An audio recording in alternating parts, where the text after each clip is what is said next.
سلام، اسم من احمد است. من چند هفته پیش رسیدم. سفر طولانی بود، اما حال اینجا هستم. چیزایی که در کشورم رخ داد و سفرم بسیار سخت بود.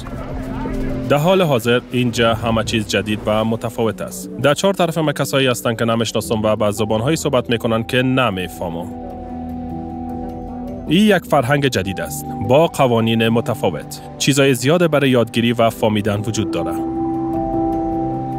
با من میگن این کم وقت میگیره. تصمیم گیری در مورد درخواست ما که بتانم به مکتب برم یا کار شروع کنم. زمان بسیار آهسته میگذرد و کاریام ندارم که انجام بدم. بعض اوقات احساس تنهایی میکنم و دلم میخواد همراه کسی گپ بزنم. بعض اوقات فکر میکنم که آیا اینجا جای ما است یا نه. در مورد آینده به تشویش میشم.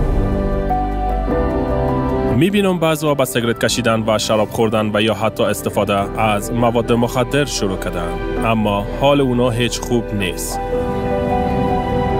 آیا این چیزی هست که من به خاطرش اینجا آمدیم که مواد مخدر استفاده کنم و رفیق پیدا کنم؟ ما این راه طولانی را آمدیم تا جای امن پیدا کنم، خانه جدید پیدا کنم و به دنبال خیالاتم باشم.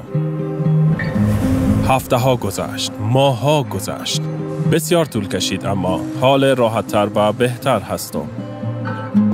چند رفیق پیدا کردم. وقت نیاز داشتم یا سوال داشتم با مردم مراجعه میکردم. با کارکنانی که اینجا کار میکردن گپ زدم و آنها نکات مفیدی را به من گفتن.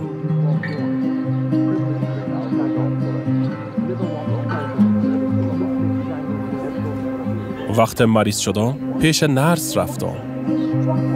برای آموختن زبان و بازی کردن ورزش با دیگران یک جای شدم. وقت دوستم حسین ناراحت و ناامید بود، او را تشویق کردم تا با یکی از کارمندان صحبت کنم. میفهمیم که کارا وقت میگیره. کوشش میکنیم از این وقت برای یادگیری و ارتباط برقرار کردن استفاده کنیم.